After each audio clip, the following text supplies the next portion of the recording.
गणेश चतुर्थी व्रत कथा। नमस्कार भाइयों बहनों, जय माँ गायत्री। आप सभी का मेरे YouTube चैनल शुभकर माही अष्टो में स्वागत है। आज के इस वीडियो में सुनते हैं गणेश चतुर्थी व्रत कथा। आप सभी से अनुरोध है, अगर आप मेरे चैनल पर पहली बार आए हैं तो प्लीज हमारे चैनल को सब्सक्राइब, वीडियो को लाइक और वीडियो को ज्यादा से ज्यादा शेयर अवश्य करें, ताकि आपके साथ साथ आपके अपने भी इस कथा का लाभ ले सकें।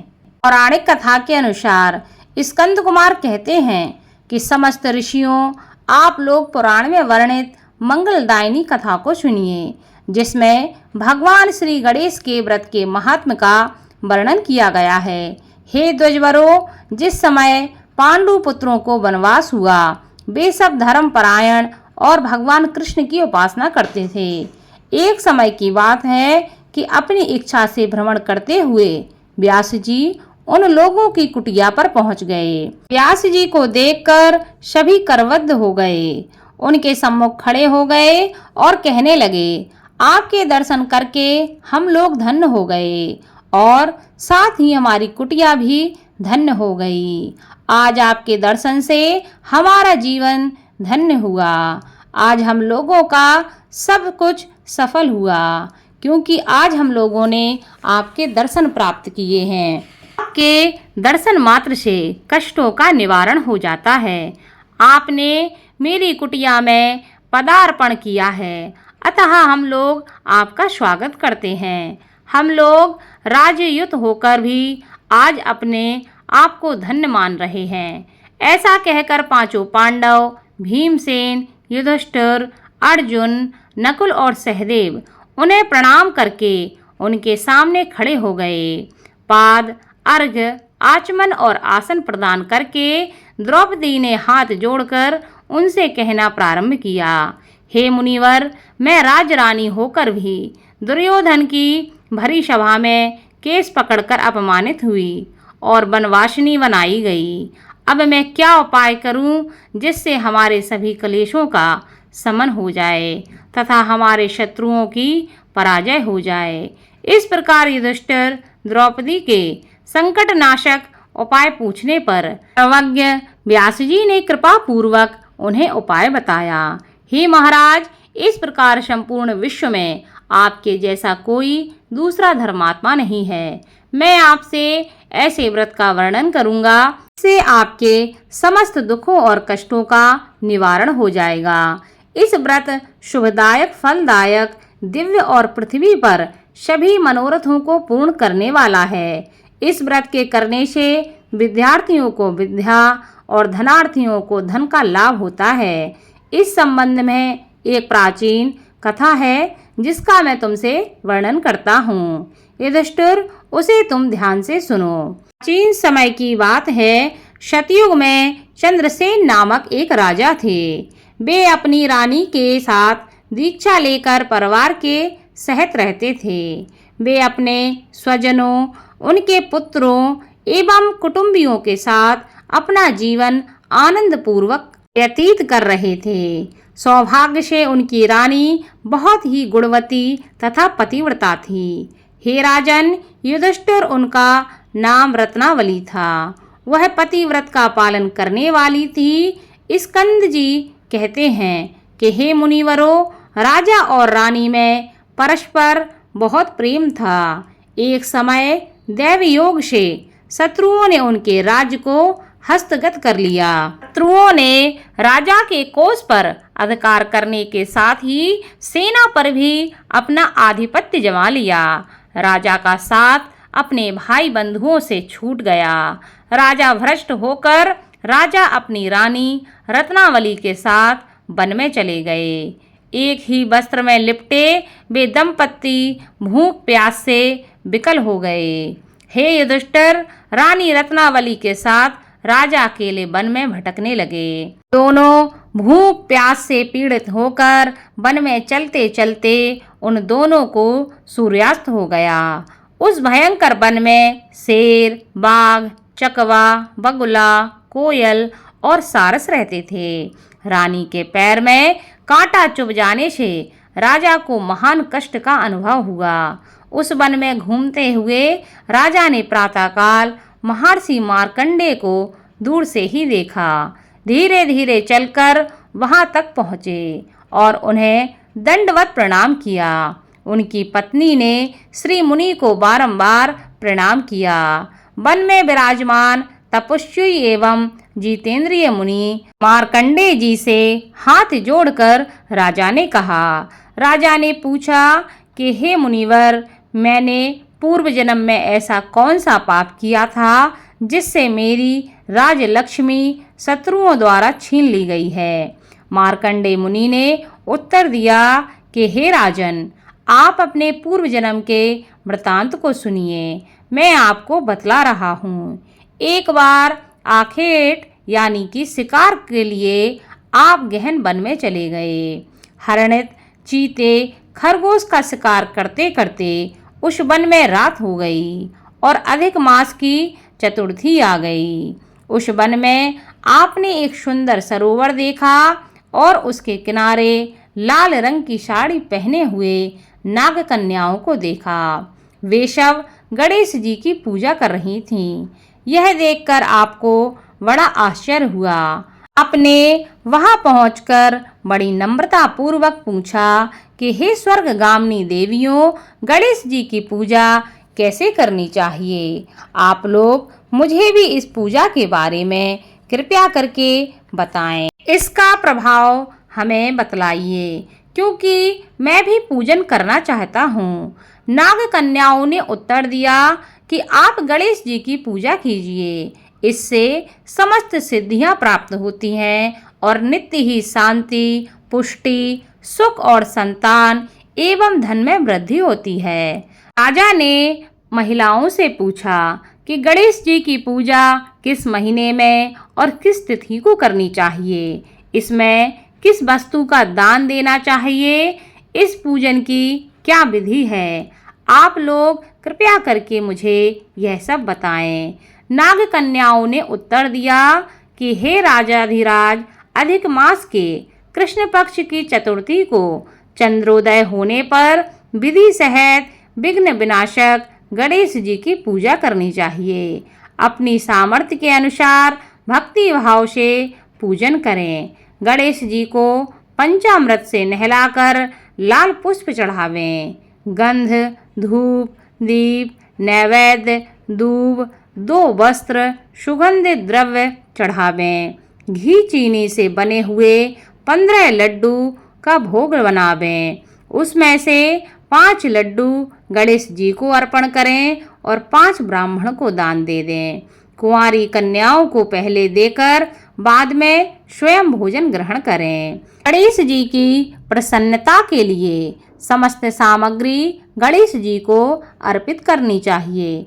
उसके बाद गणेश चतुर्थी की कथा को अवश्य सुनना चाहिए। ऐसा करने से मनुष्य की सभी मनोकामनाएं पूरी होती हैं एवं समस्त सिद्धियों की प्राप्ति होती है। गणेश जी के पूजन की यही विधि है। नाग कन्याओं की बातें सुनकर राजा ने उन्हें बारंबार नमस्कार किया। इस प्रकार राजा ने वहां गणेश जी के व्रत का मन में संकल्प करके सरोवर के तट पर जाकर गणेश जी का ध्यान किया और वहां से चले गए। इसके प्रभाव से गणेश जी आप पर प्रसन्न हो गए और आपको पुत्र, स्त्री, धन धान्य आदि से पूर्ण कर दिया। आपके महल में रत्नों के हार, स्वर्ण, गौ, हाथी एवं घोड़े, धन धान्य की वृद्धि होने लगी। कोई भी अभाव आपके जीवन में ना रहा। लेकिन कुछ दिनों के बाद आप धन को पाकर अपना व्रत भूल गए। इसके अनंतर आप उस जन्म में मृत्यु को प्राप्त हुए। हे राजन, उस जन्म में जो पूजन किया था उसके प्रभाव से आपका जन्म राजवंश में हुआ और सहृदय की मित्रता, सुंदर नारी का समागम एवं सुंदर शरीर की प्राप्ति होने से धन मद में आकर आपने व्रत करना छोड़ दिया, जिसके कारण आपकी ऐसी दुर्गति हुई है। राजा ने पूछा कि हे ब्राह्मण, अब मैं कौन सा काम करूं जिससे वर्तमान संकट से मुक्ति मिल जाए, जिस उपाय से हमारे जीवन के विघ्नों और कलेशों का नाश हो जाए तथा मुझे शांति की प्राप्ति हो। हे मुनि श्रेष्ठ, कृपया करके मुझे उपाय बताएं। मार्कंडेय मुनि ने कहा कि हे महाराज, पूर्वोक्त रीति से आप गणेश जी की पूजा कीजिए और संकटनाशन गणेश जी के व्रत को कीजिए। इससे गणेश जी प्रसन्न होंगे और आपको पुनः राज्य वैभव प्राप्त होगा। इसलिए संपूर्ण कष्टों के शमनार्थ आप स्वयं गणेश जी की पूजा कीजिए। व्यास जी कहते हैं कि मार्कंडेय जी की बात सुनकर राजा ने उन्हें प्रणाम किया और अपने भवन को लौट गए। रानी के साथ राजा ने भक्ति पूर्वक विधिवत व्रत करना प्रारंभ किया। व्रत के करने से उनके शत्रुओं का नाश हुआ। उन्होंने अपना खोया हुआ राज्य पुनः प्राप्त किया। गणेश जी की पूजा करने से सभी वस्तुएं सुलभ ही हो जाती हैं और सभी कार्यों में सफलता मिलने लगती है। स्कंद कुमार जी कहते हैं कि व्यास जी के वचन सुनकर महाराज युधिष्ठिर ने हाथ जोड़कर उनसे फिर से पूछा। युधिष्ठिर ने कहा कि हे कष्टों को दूर करने वाले महर्षि, इस चतुर्थी के व्रत की विधि बतलाइए। किस नाम से, किस मास में, किस प्रकार से गणेश जी की पूजा करनी चाहिए, तब इस व्रत में किस चीज का आहार ग्रहण करना चाहिए, कृपया करके हमारा मार्गदर्शन करें। तब व्यास जी कहते हैं कि हे राजन, अधिक मास में चतुर्थी को गणेश्वर के नाम से पूजा करनी चाहिए। लाल कनेर के फूल चढ़ाकर लड्डू आदि का भोग लगावें। लाल चंदन, रोली, अक्षत और दूब को एक एक नाम से अलग अलग चढ़ावें। तत्पश्चात विश्वप्रियाय नमः कहकर आचमन करें। ब्रह्मचारिणे नमः कहकर स्नान कराएं। गणेश्वराय नमः से वस्त्र पहनाएं। पुष्टिदाय नमः से चंदन चढ़ावें। विनायकाय नमः से पुष्प चढ़ाएं। उमासुताय नमः से धूप समर्पित करें। रुद्रप्रियाय नमः से दीप समर्पित करें। विघ्न नाशने नमः से नैवेद्य अर्पित करें। फलादात्रे नमः से तांबूल चढ़ाएं। संकट नाशने नमः से फल चढ़ावें। इसके बाद विघ्न विनाशक गणेश जी से प्रार्थना करें कि हे सुंदर मुख वाले गणेश जी, मैं भव बाधा से ग्रस्त एवं भय से पीड़ित और कलुषों से संतप्त हूँ। आप मेरे ऊपर प्रसन्न होइए। हे दुख दारिद्र के नाशक गणनायक जी, मेरी रक्षा कीजिए।